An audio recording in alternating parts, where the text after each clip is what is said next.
नमस्कार मित्रों, स्वागत है आपका हिमालय टीवी यूट्यूब चैनल में। मैं हूं सच्चिदानंद मिश्र। दोस्तों, मैं आज बात कर रहा हूं, आपके समक्ष रख रहा हूं नेपाल में मुहर्रम को लेकर। इस बीच हिंदुओं की बड़ी परेशानी आपके समक्ष रख रहा हूं। पिछले दिनों मुहर्रम जगह जगह मनाया गया, खास करके तराई में। पहाड़ में इसका उतना चलन नहीं है, लेकिन तराई में, मध्य प्रदेश में कई शिकायतें आ रही हैं वहाँ से कि अब मुहर्रम का रूप बदल गया है। पहले मुहर्रम जो मनाया जाता था तो लोग घर पर पहुंचते थे, सबके यहाँ एक सौहार्दपूर्ण वातावरण में मुहर्रम मनाया जाता था। लेकिन अब जो है सो उसकी विकृत रूप सामने आ गई है। मैं बता दूं कि पिछले दिनों जो मुहर्रम मनाया गया उसको लेकर अब जैसे एक सीमावर्ती क्षेत्र है महोत्तरी जिला का मटिहानी, मैं वहीं से शुरू करता हूँ। जो वहाँ लक्ष्मी नारायण का मंदिर है और उस लक्ष्मी नारायण के मंदिर में जो मुहर्रम पहुँचे, हालांकि उस मंदिर में बहुत पहले से ये परंपरा रही है कि मुहर्रम के दिन लोग जाते थे और वहाँ सौहार्दपूर्ण वातावरण में अपना प्रस्तुति करते थे। लेकिन इस बार का जो दृश्य है मुहर्रम का लक्ष्मी नारायण मंदिर में, उससे हिंदू भयभीत हो गए हैं। वह देखते ही रह गए हिंदू, लेकिन वहाँ मंदिर परिसर में जाकर जिस तरह से मुहर्रम का नंगा नाच किया गया, उससे लग रहा था कि अगर हिंदू परहेज नहीं करते तो उस दिन बहुत ही वहाँ पर मारकाट हो जाता। आप कुछ तस्वीर है जो कि हम दिखा सकते हैं आपको, लेकिन इस पर जो है काफ़ी हिंदुओं के तरफ से आई है प्रतिक्रिया। और उस प्रतिक्रिया में जो वहाँ के हिंदू अब लक्ष्मी नारायण मंदिर के आयोजक पर प्रश्न कर रहे हैं कि अब ये चीज़ नहीं चलेगा। ये मुहर्रम वाला जो मंदिर में जैसे कि उन लोगों को दिया गया आने के लिए, लेकिन आने के बाद जो दृश्य वहाँ पर दिखा उसको लेकर सभी भयभीत हैं। मैं बता दूं, एक सरलाही के विद्वान है, समाज सेवी हैं, शिव चंद्र चौधरी जी, उन्होंने एक स्टेटस ऐसा लिखा है जिससे कि आपको स्पष्ट हो जाएगा। उन्हीं का है ये। ऐतिहासिक मटिहानी मठ के अंदर मुहर्रम के दिन सैकड़ों की संख्या में ऊपर नीचे हरे ड्रेस में लाठी भाजना, ताजिया का तांडव नृत्य किया जाना घोर आश्चर्य का विषय है। स्थानीय प्रशासन, जिला प्रशासन सड़क मार्ग से जुलूस, नारा प्रदर्शन की अनुमति दे सकता है, मगर लक्ष्मी नारायण मंदिर के अंदर प्रवेश करके भीतर परिसर में इस तरह का कृत्य किया जाना दंडहीनता की पराकाष्ठा है। मटिहानी का कैसा समाज है, कैसा जनप्रतिनिधि है जो मूक दर्शक होकर सब कुछ देखता रहा। उन्होंने एक आगे लिखा भी है कि वहीं पर मटिहानी में ही हाल में एक 100 फीट का झंडा, राष्ट्रीयता का चिन्ह वहाँ पर गाड़ा गया है, जिसका उद्घाटन करने हमारे उपराष्ट्रपति जी गए थे। और वहाँ पर वो देखा गया है कि बॉर्डर सीमा है, वहाँ वो झंडा दिखाकर, चूँकि भारत के लोग भी हैं और नेपाल के लोग भी हैं, तो उस पर उन्होंने ये लिखा है, बहुसंख्यक आबादी को अनदेखा करके क्या देश मजबूत हो सकता है। ये शिवचंद्र चौधरी जी की प्रतिक्रिया है। मैं इस पर आगे भी आपको बताऊंगा। मित्रों, ये तो मैं ठीक बॉर्डर पर का दृश्य जो वहाँ घटना घटी एक मंदिर के परिसर में जाकर, उस पर जो लोग चिंतित हैं, हिंदू चिंतित है, उसकी बात मैं किया हूँ। अब आइए इसके बाद मैं जनकपुर आ रहा हूँ। जनकपुर में मुहर्रम के दिन क्या हुआ मैं बता दूं कि पूरे मध्य प्रदेश में पुलिस प्रशासन सूचना पहले से दे दी थी कि सूचना के तहत किसी भी मुहर्रम को, किसी भी मुस्लिम समुदाय को हाथ हथियार के बिना मुहर्रम मनाने की इजाज़त थी, और वह भी ऐसा जगह पर जिस जगह पर कोई विवाद नहीं हो।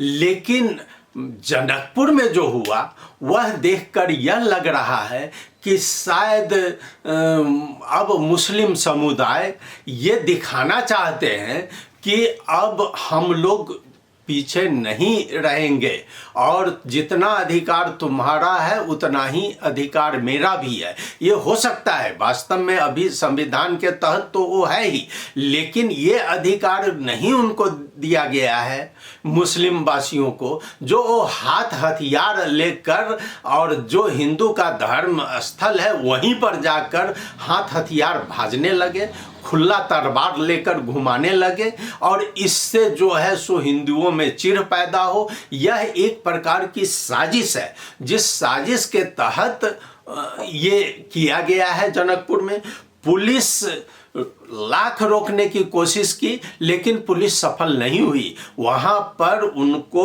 लाठीचार्ज भी करना पड़ा। अब मैं बता दूं कि ये घटना केवल जनकपुर की नहीं है, जनकपुर के साथ साथ कई जगह जैसे मोहतरी में है, रौतहट में है।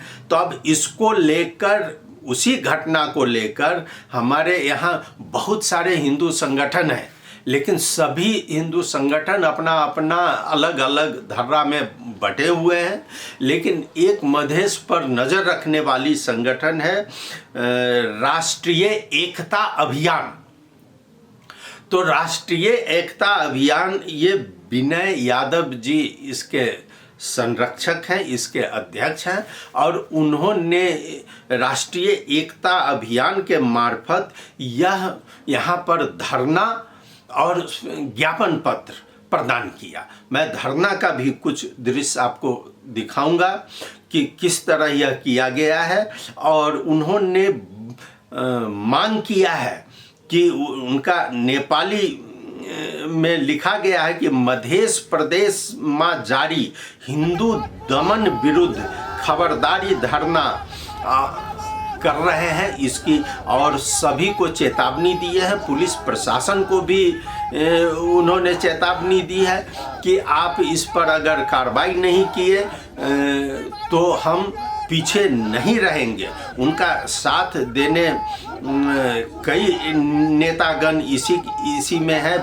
विद्यार्थी परिषद के लोग भी थे, और भी एक उन्हीं का साथी बीपी यादव ने खुलेआम कह दिया कि विश्व में बहुत जगह जो है ऐसा केस होता है, लेकिन उसका मुस्लिम को रक्षा करने वाला बहुत कंट्री है, लेकिन हिंदू को रक्षा करने वाला कोई कंट्री नहीं है। अब इसी हिसाब से जो राष्ट्रीय एकता अभियान ने बताया है, उसी के अनुसार मैं यहाँ आपको बता रहा हूँ कि उसने मांग किया है कि जिहादी के आक्रमण से जितने हिंदू घायल हुए हैं उसका निःशुल्क इलाज कराया जाए। इस्लामिक अतिक्रमण विरुद्ध कड़ा कानून बनाने की उन्होंने मांग की है। जिहादी संरक्षक राष्ट्रीय मुस्लिम आयोग को भी खारिज करने की मांग की गई है इसमें। और जानकी मंदिर के समक्ष वहाँ तो खैर जो मुस्लिम बस्ती है वो खाली कराने की मांग की गई है, क्योंकि वहाँ पर ये बहुत तरह की चीज़ वहाँ से होती है मुस्लिम बस्ती से। तो इसीलिए उन्होंने चेतावनी दिया है। अब देखिए इसमें कहा गया कि अब शनिवार सरलाही में मुस्लिम समुदाय के मुहर्रम पर्व मनाने के क्रम में हिंदू और मुस्लिम समुदाय के बीच गोरैता बाजार में एक बहुत बड़ा झड़प हुआ जिसमें 6 पुलिस ही घायल हो गए हैं और 10 लोग इधर से घायल हो गए हैं और उनका अभी तक जो है सो इलाज भी ठीक से नहीं हो पा रहा है। और इस झड़प के क्रम में 26 सेल अश्रु गैस का छोड़ा गया है और 16 राउंड हवाई फायर वहाँ पर की गई है। देखिए जो मुस्लिम लोग कितने वहाँ पर आक्रमित थे इससे पता चलता है। मुस्लिम को आक्रमण बाट रौतहट को विजयपुर फटुआ में, अब रौतहट के विजयपुर फटुआ में शंभू कुमार राम घायल है। अब उनकी इलाज की मांग की गई है। मोहतरी में रवीन यादव और गगन कुमार महतो घायल है, इनकी इलाज की मांग की गई है। ऐसे ही मुस्लिम पर्व को क्रम में हिंदू मुस्लिम पर्व के नाम पर हिंदू ज्यादती के विरोध में आज जनकपुर में राष्ट्रीय एकता अभियान द्वारा एक धरना कार्यक्रम किया गया है और ये सभी जगह उनका जनकपुर में ही नहीं और जगह राजविराज और जलेश्वर हर जगह इनका अभियान है। और उस अभियान के क्रम में ये काठमांडू में भी धरना देकर लोगों को सचेत कर रहे हैं कि किस तरह हिंदू को पर प्रहार किया जाता है। अब कहा गया है कि अब जैसा कि हमारा एक सर्वेक्षण है कि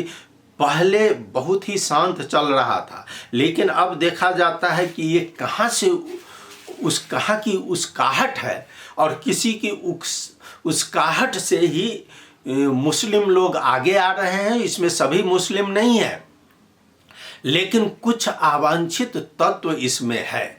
ये नया नया जो उनका उसमें मस्जिद में सिखाया जाता है और उपदेश दिया जाता है, उसके बाद यह रूप मुहर्रम का देखने में आया है नेपाल के खास करके मध्य प्रदेश में।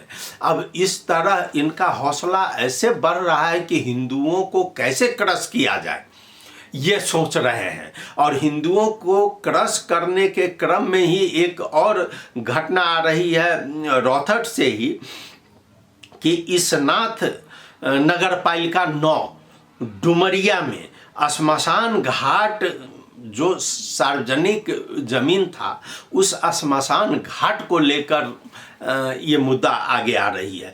श्मशान घाट पर लोग सभी जाते ही थे, वहाँ पर उस गांव के उप प्रमुख मुस्लिम हैं और मुस्लिम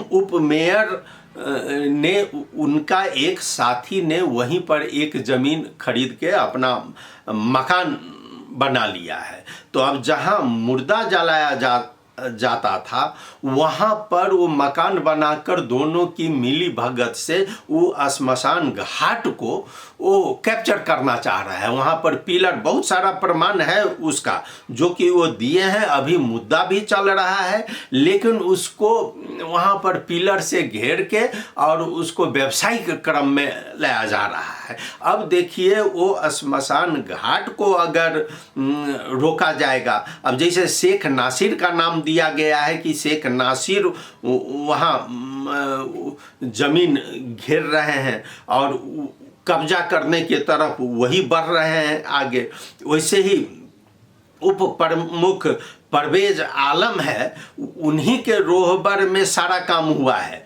और ये सब का कागज वहाँ मौजूद है। उसके वार्ड अध्यक्ष जो है वार्ड अध्यक्ष राम बाबू यादव जो कि वहाँ प्रोटेक्शन कर रहे हैं, उन्होंने आरोप लगाया है कि अब उनका चल नहीं रहा है और इस तरह जो शेख नसीर और वो आलम ये सभी मिलकर उस श्मशान घाट को हड़पने की कोशिश कर रहे हैं। अब इस पर एक न एक दिन वहां पर बहुत बड़ा मुस्लिम हिंदू दंगा होने वाला है। अब आप इससे समझ रहे हैं कि किस तरह हिंदुओं को दबाया जा रहा है और किस तरह मुस्लिम को भड़काया जा रहा है।